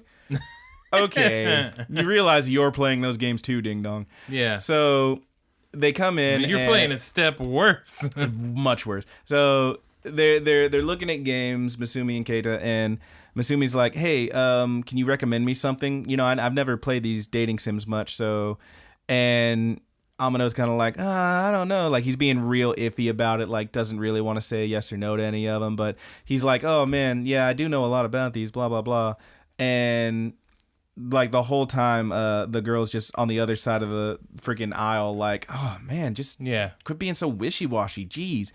And then he like picks up one, or before he actually gives him any title, she actually says, this Amano guy needs to sack up and start naming names, which is amazing. Everybody's on the sack up train. It's great. So what happens then is Misumi picks up a game. He's like, oh, what about this one? I heard it's got good reviews. And Amano's like, yeah, totally. It does have good reviews. It's pretty fun, blah, blah, blah, blah, blah, this and that about the game. And then he says, all right, well, if you recommend it, I'll get it. And he's like, well, wait. I mean, just because I like it doesn't mean I would recommend it necessarily. He goes, wait, hang on. And he runs away, and he comes back with one of those, like, PZ1 games. Oh wait, sorry. Yeah, he comes back with a PZ1 game, and it is Rainbow Court, and he says this one's a masterpiece. Blah blah blah. It's he actually says, I put a little winky face on my paper here because this is exactly how he words it. I went to school tired for a week from staying up late to beat it. Oh God. I don't think that was the intended I don't think path, that's what he. but... I don't. No. He definitely meant beat the game, but also that is how he said But it. he really talks about the game. He talks about the game a lot. He says it's a masterpiece. It's a hidden gem. Yeah, he ended up picking up the same game as the Creepo Girl, Rainbow Court. He calls it a hidden gem, and Masumi like questions like, well, I mean, is it really, really good? He's like, well, yeah, but it definitely wasn't as big as the other games. I mean, it's only marked at like $40, like $4, right? It's like apparently very cheap. Yeah. But he's like, he says, the thing is, I really like to root for the underdog and blah, blah, blah. And the whole time this is happening, again, that like really soft, nice music is playing. And you can see Creep Girl is like touched. I think she actually sheds a tear because she's like, whoa, like this guy gets it. You ever played any of those underdog games that you wish people knew about? Oh, a few. Go ahead. You drop a hidden gem right here for our listeners, and I'll drop a hidden gem. You go first, man. I had to think about it. Okay, so here's a hidden gem. Here's Roger's hidden gem. My hidden gem is a game that comes from a massive franchise, but it gets literally like the least love of all of the console-esque games of it, and it is Final Fantasy Tactics Advance. I didn't like Advance. I like original Tactics. I love Tactics Advance. Too many rules. That game was freaking awesome. And it was unforgiving like Fire Emblem whenever you got to the Jag parts or whatever. Your characters, if they die, even like LeBlanc or whatever your little Moogle's name is, if he dies, he's dead. Yeah, he's that's dead. a bummer. See, that's really like that game. And I love the story. Tactics on PS1, I loved that game. And that one was similar too. Like, your characters could get knocked out, but if you didn't do anything for like 4 rounds, they turned to a crystal, they were gone forever. Yeah, but that one's far less obscure than Tactics Advance. Because I mean, not a lot of people play Tactics I remember seeing commercials for Tactics Advance. I don't know. But like, Tactics Advance bummed me out just because like you couldn't just go into the fight. There was like a judge guy that shows up. He's like, for this battle, no swords. And I'm like, yeah, you're judge. I got to do like magic and shit. My magic sucks. No swords. If you use a sword, you get in trouble. And I'm like, fuck you. Also, Gundam Battle Assault 2. That's probably one of my favorite games in the world, and it's a fighting game that is completely overlooked. Original Tactics would be my pick over Advance, but I get what you're saying, man. That's I'm just comparing them, but like for Hidden Gem, I totally get that. Yeah. Mine would be on the Nintendo 64. There is a game. I'm hesitant to say my favorite game ever, but I did enjoy it a lot. And it's called Mischief-Makers. Do you know Mischief-Makers? I do not. Oh my god, Mischief-Makers is so good. It's like a straight up platformer kind of thing. You're running around, you jumping on shit. You play as Marina, the cybernetic, the something super cyborg G, like super cyborg girl or something. And she's this cool cyborg lady with green hair, and she has like a dude she lives with who's like the scientist or whatever, who's also apparently a little bit of a pervy weirdo. And pretty much every section of the game, and it's told out over like chapters, and like in story, he gets kidnapped by someone and she has to go save him. And the game, it's like, so you can run, you can jump, you can punch stuff. The big thing she can do is she can, if someone like, say someone shoots a missile at her, she can jump and grab that missile out of the air if you hit the button, and she can throw it back. She can grab that missile out of the air and then hit I think it's down C, and she'll go shake, shake, and she shakes it and it goes blump, blump, kind of like a Bomberman where you can pump up the bombs, and then she can shoot it back and it's way more powerful. There's stuff where like you can get a pot and put items in it, and then shake, shake, and mix them together to get a new thing, a la like a Kirby Crystal Shards kind of thing. It's fucking amazing. And like the humor of it is ridiculous too. There's a whole chapter where it's just like, it's like the Olympics. You have to play all these games, and the final event is you have to play dodgeball against a cat. And then the very next thing that happens is a boss fight where you're fighting this guy who's like on like a motorcycle shooting missiles at you backwards, and you have to like grab him and shoot him back and then jump over him and hit him from the front. And you're riding that cat. It's amazing. Yeah. This game is incredible. It's Mischief-Makers Mischief-Makers on 64. I have a copy if you want to borrow. Do you have a 64? Yeah. I know you do. I got the Pikachu one right Dude, there. I that got is- the grape one right there. I'm hesitant to say favorite game ever, but it is very, very fun. The weirdest thing about it is that it all takes place the design of the levels is a little weird because like it's cartoony, but it's fun because like everything is made of these weird blocks, and all of these blocks have what I can only describe as the Scream face on them. And all the characters on this planet also are like they're like people made of balls, and they have that weird Scream face. That game's amazing. But also this is not the video game podcast. I want to see. Let me see the. But dude, I love that fucking game. I'll let you borrow that shit if you want to, man. Yeah, I would love to try. It's a lot of fun. We might be able to play it on the old Let's Play. You just might. It's a decent. That's a decent price for a 64 game too. What's it going for? About $20, a little over 20. Yeah, it sounds right. 64 games are, for the most part, a dime I a dozen. remember playing that game forever ago. I think renting it from Blockbuster, and then maybe 5, 6, 7 years ago, I thought about it and I ordered a copy on like Amazon or something or somewhere, and I even like left a review for it, like because I love that fucking game. It's so fun. Dude, every time that I come across a game that I'm like, oh, I need to order this game because I loved it so much when I was younger, $170 every single time, dude. Like, that's a very fun game. I'll let you borrow mine, dude. Okay. It's a lot of fun. But yeah, it's a good time. So check that out if you don't know about Mischief-Makers on 64, and you said Tactics Advanced and Gundam something. Gundam Battle Assault 2. It's like Street Fighter but with Gundams. Is that the one we played? Yeah, probably. Is that the one with Big Zan? Yeah, Big Zam. Big Zam. All right. So we continue. Next, what happens then is Creep Girl's touch, blah de blah. She goes home. The last thing you see in this half of the episode, and then we go into the next half of the episode, is her laying on the couch, and someone comes in, and it's her older sister apparently, and she's like, "Oh, you like these games? Wow, you bought this one?" And it's that Rainbow Court game. And the mystery girl is like, "No, put that down. It was just an old one I found." It's like, "Why has it got a price tag on it? Really?" And then she's like, "Put it down. Leave me." And she, the person who's messing with her about the game says her name, Konoha. Here's her name apparently, Konoha. Mm-hmm. And she says, "Come on, give me my game back, Chiaki." And that's when you find out, oh, this is Chiaki's little sister. Oh, I wrote down, shit. Oh, shit. So, second half of the episode, after the commercial break, we going to play some board games. This one starts with us watching Amino and Aguri's wedding. Yep. And I'm like, this is a dream sequence, right? But it's like, they're getting married. Aguri looks beautiful in her dress. Amino still looks like Amino, but he's wearing a tuxedo. He's wearing a suit, whatever. And the person narrating this is Uehara, who says, like, we all congratulated him, but I mean, we all had our feelings about it. Chiaki, who in this one is wearing some kind of, she's wearing like in this world is where she's uniform. Like looks like a builder, like she's got a hard hat and a vest on. Said Chiaki ended up inhaling her weight in cake just to not have to talk to the couple. Meanwhile, me and Tendo, and it's like Uehara and Tendo standing there, just watched as the things we loved ran off with each other or something like that. It's like, Jesus, what's going on?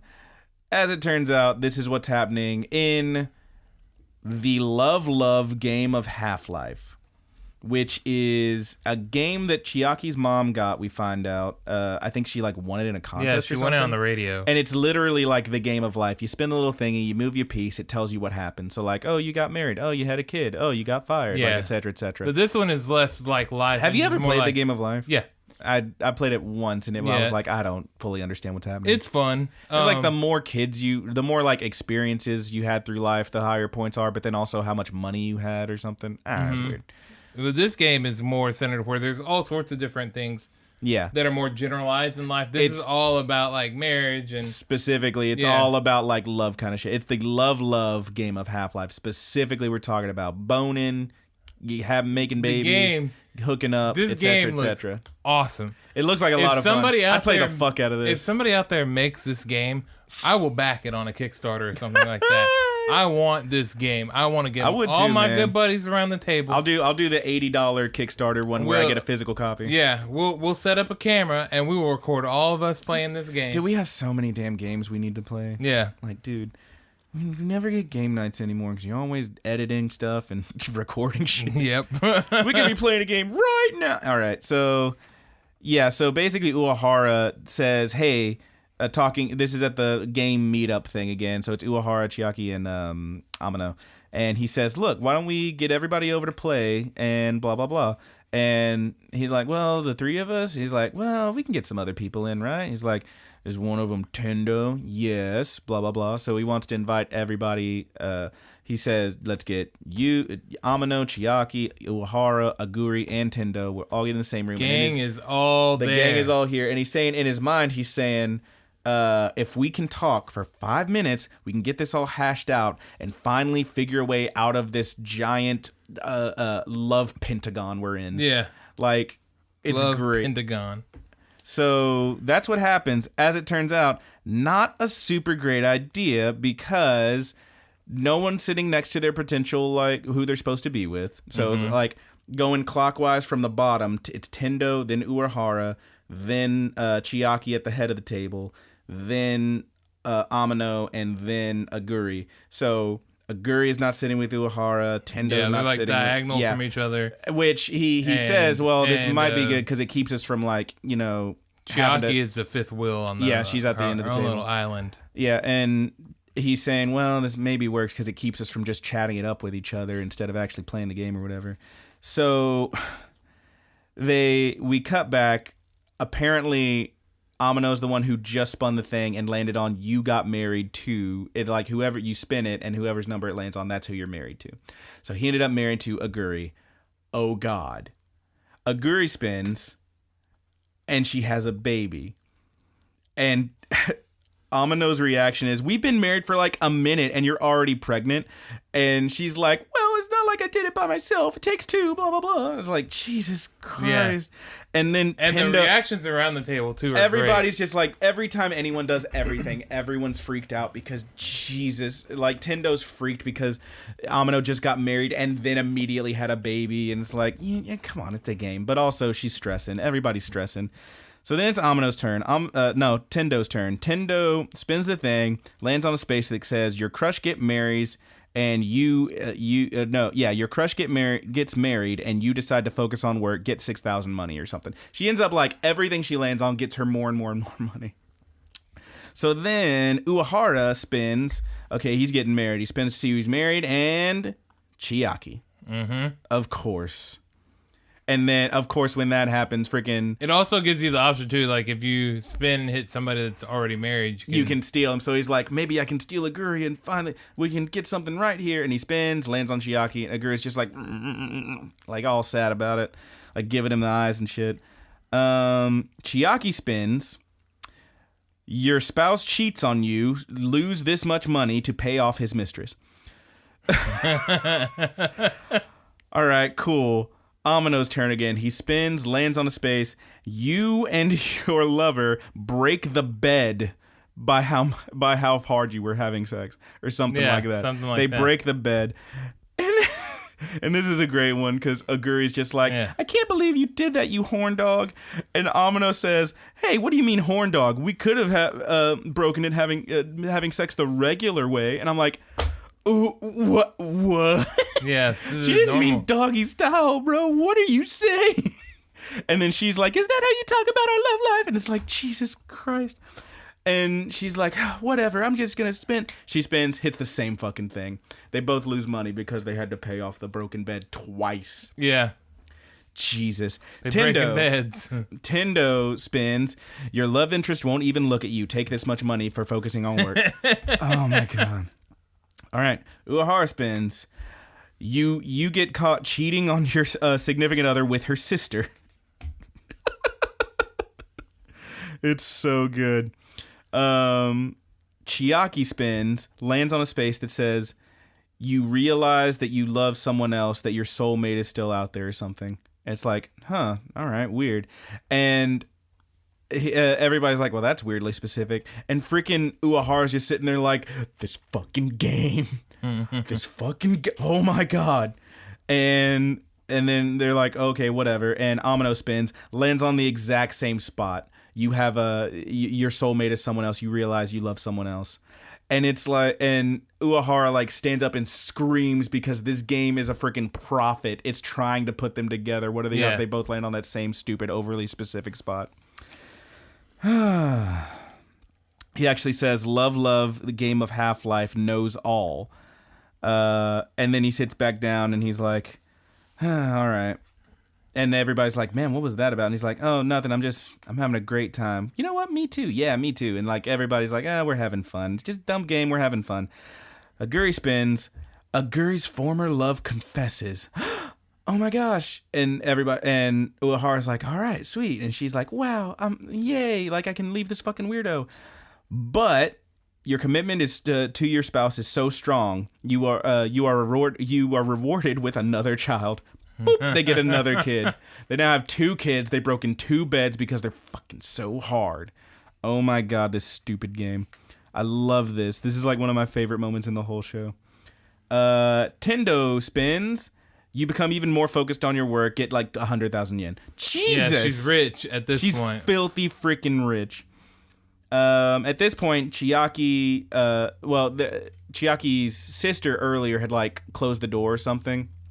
Like, and somebody was like, oh, what was that? It's like, oh, it's just my sister. It's like, oh, that was apt because he just landed on the cheats on you with her sister kind of thing. So Chiaki's sister calls from the next room and Chiaki goes to check on her. And while she's off, everybody like kind of moves around and sits with the person they're quote unquote supposed to be with. So like Keita does make a comment about wondering what his sister is like or whatever. Yeah, he says they rag on him a little bit. What he says is he says something like I'm interested in Chiaki's sister, and Tendo's like, you want to try to say that again? He's like, oh, I mean, we just haven't seen her yet. I didn't even know she had a sister, blah, blah, blah. It's like, okay, fine. So Chiaki runs off. Karen gets up and is like, Amino pulls out his phone. He gets a notification about a raid on that game. He starts playing the game. He's like, oh, cool. And blah, blah, blah, boop, boop, boop, playing the game. And Tendo gets up and like is standing over his shoulder like, oh, no, just keep playing. I'm having fun watching you do your thing. And he's like, oh, okay. And he's playing his game. And then Aguri goes and sits next to Uehara. And Uehara, when he sees that that Amino is playing that game, he's like, wait a minute. Oh man, things are going relatively well for once. If Chiaki gets back and sees that same notification on their phone, they're gonna find out what's happening. I can't. And he takes her phone and like nudges it under the sofa because she left it there so that she won't see it. Hopefully. Which is not very good because it wasn't great. You'll be able to find it right away. Yeah, no shit. So everybody kind of pairs off with. Doesn't matter. Yeah, I wrote down everybody kind of pairs off proper. Uehara just builds up the nerve and asks Aguri like, "What do you think about Amino? What do you really think about him?" I think he says level with me again. He always says level with me, and she says, "Well, it's like having," and this is a series of memes.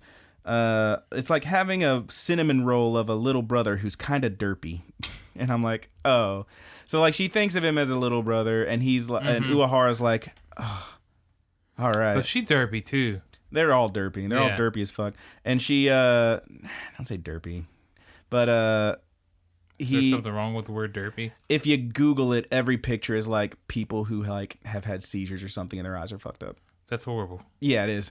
But so he Uehara's finally like cool with Aguri, like realizes no, she's not into Amino. Like she's just trying to help him figure out his relationship and act like a human. And so he grabs her hand as they're sitting there, and she's like, "Whoa, what's that about?" He's like, "What? I can't hold my girlfriend's hand?" He's like, "Well, yeah, you just never do." And then she says something like, "Well, is it okay? I mean, can we hold it? Is it okay that Tendo's here?" And he says, "What's she got to do with us?" And Aguri is just kind of like, "Yeah."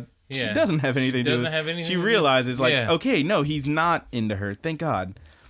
And then we see Amino still playing his game, and he's complaining about Mono not being in on the race. Like, this doesn't even feel like a raid without Mono here.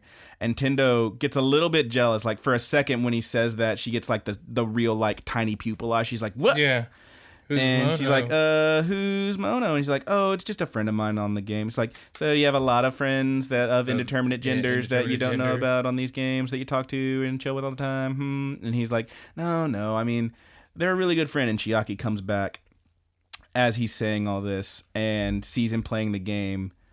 And he's saying, no, Mono's just a really good friend. They're always there for me. And, I really care about him and blah, blah, blah. And it's not just that. I use this name on this game, but I also go by this other name on other places. I also have a friend named Nobe, who I talk to a lot. Oh, hey, also Chiaki, the game developer. And I talk to them a lot and blah, blah, blah, and I love their games, and they're just really good friends. They're good friends to me. And he actually says, Mono and Nobe are special to me. And Chiaki just sits there, blushing and freaking out, realizing, oh no, it's Amano. And Uehara has a little monologue where he like face palms because he realizes he failed at making sure they don't realize this. And he has a little monologue where he says, if I was to, I can't look at this, but if I was to take my hand away from my face, I would see Chiaki sitting there. I can't remember the exact words he says, but he says something like, I would see her sitting there coming to a horrible realization that she is, and I did write this down because it's kind of beautiful, that she's the too late soulmate. And that's where the episode ends. Well, there is a post credits. Yeah. There's a Nick Fury shows up in the post credit. No. Yeah. There's a post credit scene where Chiaki is like laying on the floor spazzing out because of this, and her sister comes like, what's wrong? And then the bikini shot this time is Chiaki. And that's the episode. That's all four. What a fun batch. Dude, this was a series of episodes, and I really don't know where it goes from here. Yeah. But I'm terrified. Because, the end of this last one was like, oh my God, they finally figured it out. Yeah, They're we all got just somewhere, good. and now it's about to fall apart. It's like, y'all, Tendo and Amano seem to be happy together. They're getting along at least. And then Aguri and Uehara are good. They're holding hands and shit. And then here comes that fucking flying cinder block that is Chiaki. And and she's realizing too late, oh no, we are in fact the same person. And that's the person she's been talking to this whole time. And that's, oh my God, it's going to be a train wreck. Yep. But maybe not. I have a feeling. Maybe it'll work out great. I have a feeling this is going to end on a really high note. God, let's hope so. Anime seems like. No, it's going to end up with them resetting the Matrix. I told you already. Oh God. But yeah, that was episode 8. Next week we're going over episodes 9 through 12, the finale, and I'm pretty psyched, man. I'm feeling a little bit better about the show. I know I had some complaints about it last time, but you know what? We're here for it was good, a real fun block of episodes. It was a fun block of episodes. There was some really cool shit in there. I mean, don't get me wrong. This show sure as hell didn't pass the Bechdel test or nothing, but it's fun. I'm having fun. What is that test? Do you not know what that is? No. What is that? The Bechdel test is a thing where it's a very, very, very simple way to see are the female characters in this show actually treated as people. It's like a feminist test. So the rules for it are there 2 female characters? Do they both have names? It's not just girl 1, girl 2. Okay, check. And do they ever have a conversation between just the 2 of them that is not about a guy? Does not pass that test. I don't think it does. Well, there's no telling what they talked about when they were looking for a little sister. That on-screen motherfucker. But yeah, They do have a conversation, though, about her little sister. Well, yeah, but Amano's there, too. I'm saying just them alone. That's the rules for that. I'll have to dig through and see. Let's be clear about this. The Bechdel test is a very overview, simple way to see does this at least meet the bare minimum. It is not a good indicator of if something is actually good toward female characters. Fucking Twilight passes the Bechdel test, and that shit is horrible to its female characters. But hey, so we're clear. Yeah. But yeah, good to know.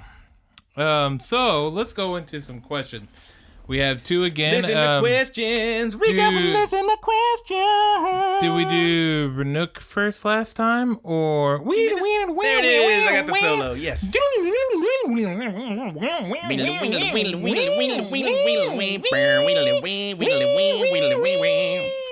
So good.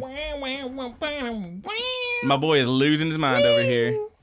All right, that was beautiful. All Okay. right. Did we do Renook first, or did we do Clayton first? I can't remember, man. I think we did Renook first, maybe. Okay, so let's go. What was Clayton Clinton last week? I know it was good. It's always good. Yeah, he's always. Just give us one. Just give us one. We have 2 good questions here, so all right, bring it. both of them are good. Clayton asked. I just want to point out, you are the one who is checking that email. Mm-hmm. You know what these are ahead of time, so you get time to think about them. I am always on the spot. I try not to think about it too hard, though. So, but go ahead and give me the question. Clayton has a good question here. Do video games based on anime live up to the anime name? Huh. I would say yes and no. I think it depends on the anime/game. Because there are some really good anime games. I mentioned that Gundam. I know these are fighting games, but the Gundam Battle Assault game is very good. It lives straight up to Gundam.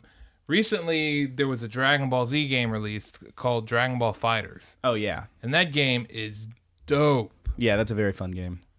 I think it can go both ways. I remember, here's one example I remember. There was I believe it was a game for, I'm probably getting this backwards. Fucking fight me, guys. I'm fine. Yeah, bring it on. But there was a game called, I want to say like 05, 06 maybe it came out, called Gungrave. Gungrave, that's right. Which then had an anime made, apparently a pretty decent game, yes. Pretty good game called Gungrave, that then had an anime made about it. Yes. Which was apparently not that great. Oh, I don't know who told you that. Oh, it is good? Yeah, it's very good. Okay, apparently it's very good. And then they made another game after the anime called Gungrave Overdose. that sucked. Yes, I did not like Overdose. I played it.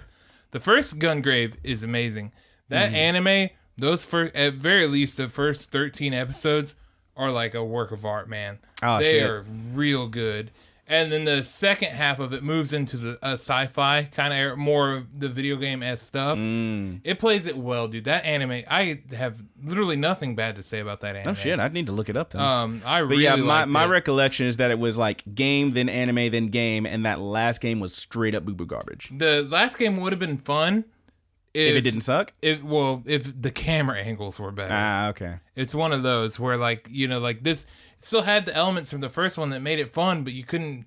The camera was all over the place. Yeah. I think can you think of another game that's based on anime? Because I'm having a hard time thinking. I can think of a game that's based on a lot of animes that I didn't like. What's that? It was for PS4. It's the Shonen Jump. Is it Victory versus Plus? Oh, is that the one that like it was like a 3D running around fighter kind of thing? Yeah, it's kind of like the Naruto fighters, but not fun. I didn't care for that one. Arail was in that one, right? Arail from Dragon Ball was in that one. Yeah, I didn't like. And that I thought for sure I was like, this game is going to be sick. It looked fun. It looked cool if you were watching people play it. Actually playing it, I was like, this kind of sucks. Obviously, Pokemon and stuff like that too. Very good games. Are those games first or animes first? I thought it was game first. I don't know. Oh shit! There goes your nerd cred. I know. Shred that fucking nerd card. The Pokemon was in '95. I think it was game first, then anime. It could have been. The game was '95. But yeah, I don't know. I'm like most of the Digimon games for sure. Those were anime first, right? I hear the RPGs, the newer ones, are really good. Actually, a lot of those games people really love. There was like one Digimon game I'll never remember because I rented it from Blockbuster years ago and I was on PS1 and I bought it and I played it. And I don't remember if I liked it. I remember staying up very, very late, like every night over one summer to try and beat it, and I still never beat it. I got very far though. Is it like one of the battle adventure games or something? I think it was like an RPG one. I think I remember enjoying it a bit. There's also those Yu-Gi-Oh games suck. The first Yu-Gi-Oh card game was pretty fun. There's one called Duelist of the Roses that was garbage, and I own it. I still have it. I have one on the shelf over there. I don't know. What are there more? There's Full Metal Alchemist games that I never played. I heard there's one great. I don't know. I think it fully depends on the game and or anime there are a ton of Gundam games that do suck, but like I said, the one that I mentioned is really, really fun. I think for me, what matters to it is it's got to be like it depends on the style of game as well. Because if it's a game where like literally you're just playing the story of the anime, that kind of bums me out. Because it's like, well, I could just watch the show. I don't have to play this. Yeah, it's like a movie game at that point. What's the point? But also, you can't like fuck it up too much because that's when you get like that Yu-Gi-Oh. It was called Duelist of the Roses, where it was like Yu-Gi-Oh game, but it wasn't even the cards. It was like a weird like tactics kind of game. And it wasn't even the right character. It wasn't even like the right characters because you were like, it was based on the War of the Roses, and I'm like, this makes 0% sense. Get out of my house. I didn't pay for that, thank God. Somebody like just gave it to me because like they bought it and they're like, hey, this sucks. I was like, there's a $60 price tag on this. You paid $60? Yeah, well, fuck, dude. Yeah. Yeah, it was a bad time. I think people still like that game, but I don't know, man. I remember it sucking. But then like you said, if you do like a Dragon Ball Fighters, that's a fighting game. It's not hard to fuck up a fighting game. It really is. It really isn't hard to mess it up. Yeah. But like that game is expertly done. Oh, it's very fun. It is very fun. It's very, very good. Also, I mentioned last week this was a game before anime, but I said I was going to start that Persona 5 anime. I did start it. I watched the first 2 episodes. What did you think? Quite liked it. It's very similar to the game. I guess it makes it better. Is it like based on the most recent one? Like 5 or whatever? Yes, 5. Okay. I guess that makes it better because if it's an anime that you watch and then you go to play the game because the game came out later and it's an anime or something like a movie, then it's less fun. But if it's the game first and then they put it in anime to where you can watch what all happened in the game, it's better that way, I guess. Especially if like Persona 5 is a long game. So if you don't have time to play it, then you get to still enjoy what I don't know for sure yet, but it's not finished. But you get the story of it, you know. I don't know if it follows it exactly, but I quite enjoyed it. But yeah, good question, Clayton. That's a good question. I like that. Thanks, Clayton. Next, we have our question from our good buddy Renook the Brave. Aw, snap. I'm terrified. I know we talked about this last week. Is this Renook or Renook? I think it's Renook. Okay, I thought so too. I don't know. I'm just going to say it differently every time just because you keep asking. Okay. What's one of your favorite moments in anime? Like a scene that made you go, wow. Did he write wow and you just said it like that? Yeah. Jesus. He's got quotes in it. No. Wow. Gosh. Oh, wow. I would need some time to think about that. Want me to go first while you build up? Yeah, you take it, bud. Okay, one of my favorite anime scenes ever is in Full Metal Alchemist. That scene where Ed... Spoiler alert. Ed finally... Yeah, spoiler alert. If you haven't seen it, you might want to... Because this spoiler anime alert for like the next few minutes. Yeah. Just go ahead and skip ahead to the end, maybe. The moment whenever Ed finds Al's body, his human body, in the void area. Oh, yeah. And he gets to talk to him for a second, and then the hands come out and they grab him and they pull him through the door. I don't even think he talks. He just like sees him and he's like, well, and then he's like getting pulled screaming back. And he tells him he gets pulled in and the door's closed, and then the doors burst back open. He's like, no, I'm coming back for you. He does get to talk to him first. He talks to him a little bit, at least in Brotherhood. But when the doors bust back open, he's like, no, I'm coming back. There's dust blowing away. And Alphonse is just back open. And like the little hands are all over his face, but there's this like really awesome shot or animated. It's not a shot. It's all animated, but it's like his finger is further in like perspective or whatever.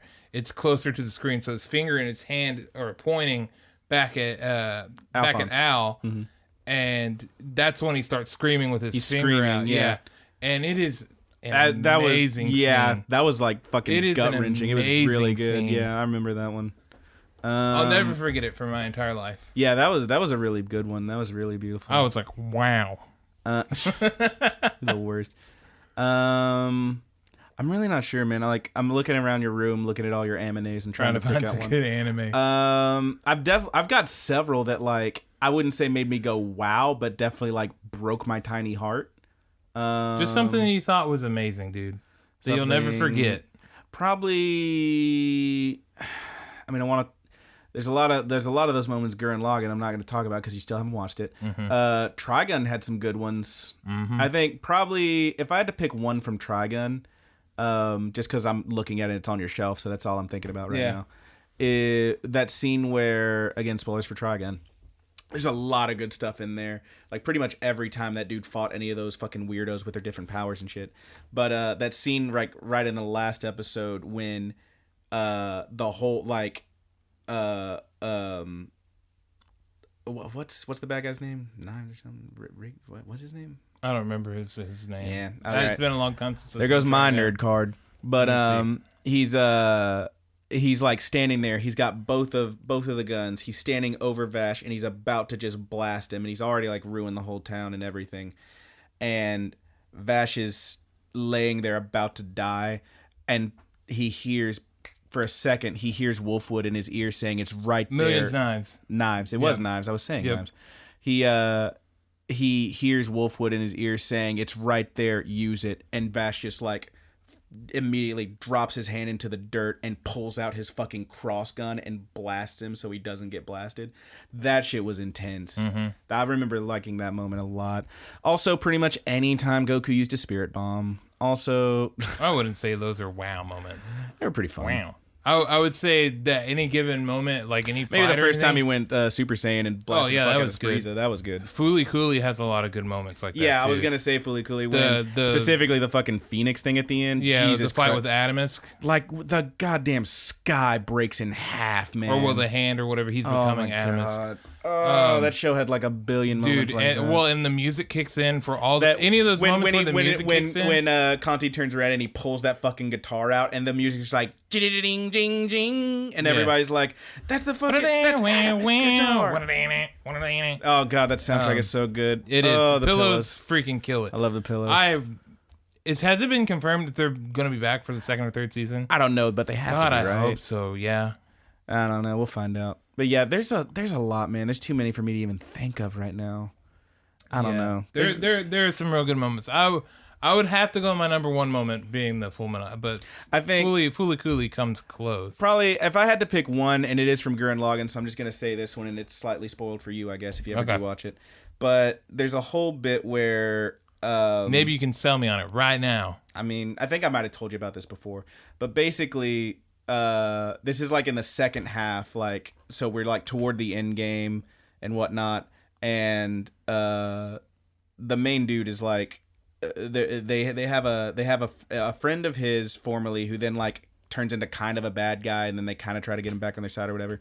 There's a lot of details I can't go into, but basically that dude has kind of like fucked off, and nobody knows where he is. And all they know is that like he left what was basically a suicide note saying that he's, you know what, he's done wrong and he can't take it anymore. And so they're trying to find him before he does this. And you like see him like standing there with a gun and like in some cave or something. And so main character dude gets into his freaking giant robot, and it's impossible to explain this without you having seen anything, but he's got the dude who's about to kill himself's girlfriend with him, and they're both trying to find him, and he manages to, by sheer force of will, again, does not make sense if you haven't watched it, open a portal that leads them straight to him. And you see this, like, behind, dude standing there with a gun, and you see this light come, and it's like the portal opening, and he's like, what? And he turns around, and you see this giant robot trying to force its way through this thing, just trying to get at him. And he's like, no, stay back. And he's holding the gun to his head, like, no, I'm gonna do it. You can't stop me. And because he's, like, so depressed and so angry and whatever. And the robot doesn't make it all the way through, but it finally does make it through, and then, like, hits the ground and is skidding toward him, and the cockpit pops open, and you see dude fly out of the thing, like zooming toward him, and as he's screaming, he says, "Rasu!" And he like looks up, he's like, "What?" And he goes, "Let's see you grit those teeth," and just punches the shit out of him. He literally knocks some sense into this dude. This fucker flew 100 miles an hour and just bam! Superman Roman Reigns punches him square in the fucking face and knocks him down, and he flies across the freaking room. That sounds awesome. It's so goddamn intense, dude. And then it cuts to like he's just standing there over him, and he's like, "You really think you can take the easy way out? We're not out of this yet. We have to finish this fight," and blah blah blah. And he ends up like, it's a really great speech where like he talks him out of like this and tells him like, "No, we gotta finish what we started," and all this stuff. Yeah. And you can't just leave yet. You can't just leave us like that. And it's so fucking intense, and like, it's fucking good. Yeah. It's really good. I had to check it out sometime. Man, you're never gonna watch it. I will, dude. I will. I've been watching a ton of anime. Another good moment too. Is oh, that show's so good. If anybody, I don't know if y'all have all seen the end of Evangelion or not. Not like the actual end. The movie is called The End of Evangelion. When Shinji not that part. The part where The part that Brandon is referring to is Asuka's boob rolls out and after she's injured or whatever, and he jerks off in his hand. And then he looks down and he just says, I'm so fucked up. At least he knows. Yeah. At least he knows. He acknowledges it. But that's fucked up. There's a scene where the angels are coming down and Asuka's her Eva goes into the berserk mode or whatever, and she's like ripping. Like, is that when like you see like the teeth break out on it and all that shit? Yeah, that's oh my a good god, one. That scene is so awesome. The I don't want to die scene. Oh god, it's so good. Also in Space Dandy, the musical episode, I still haven't seen Space Dandy. I really need to watch that. I hear it's amazing. It's so dumb, dude. It's like Cowboy Bebop, but dumb. Yeah, I was gonna say pretty much anything from Cowboy Bebop too. That show had so many. Yeah, had a lot of good spots. Fuck. But yeah, we've been recording for a while. Yep. I think we should shut it down. I think that was a good question. That was a very good question. Yeah. Thank you, Renee. Totally into it. All right. Outro time again. All right, so once again, we would remind y'all, if you enjoyed this, please leave us a like and a subscribe and leave us a 5-star rating and tell us what you liked or what you didn't like. But either way, come on, 5 stars, bud. Help us out. Yep. But do what you want. Leave us a comment. Let us know what you thought. You can send your questions to us if you want to have send us some super cool questions to thegoodbuddiesanimepod@gmail.com. Or we have a Facebook group called The Good Buddies Universe. Mm-hmm. Don't forget we got the Twitter up now. TGB, all lowercase, _animepod. Mm-hmm. We also have the Tumblr that still haven't done a whole lot with, but we're building stuff. Yeah, thegoodbuddies.tumblr.com. And of course, as always, I would like to give a shout out to our good buddies Married with Seamonsters, aka the Mary Janes, for the use of our opening theme song, Paperdoll. And Petty Theft for that new outro. I think I'm going to stick with that outro. I like really that one a lot. It. That one sounded really good. Yeah, when it we has like that perfect little moment to break as soon as we're done talking. Like, bam. Like, the lead-in on that one's really good. But yeah, I think, is that all we got? That's all we got, dude. All That's all we got, baby. Of course, Rapid Kick Media on YouTube. Check that out. If you're watching this on YouTube, then you know you're already there, baby. Yeah. But if you're somewhere else, be sure to just give us some stars. Give us all the thumbs up. All the stars. But thanks for listening, Good Buddies Universe. Once again, we still don't have a sign out. I'm your good buddy, Roger. I'm your good buddy, Brandon. And thank you for tuning into the Good Buddies podcast. Sack up. Sack up, nerds. That's pretty good.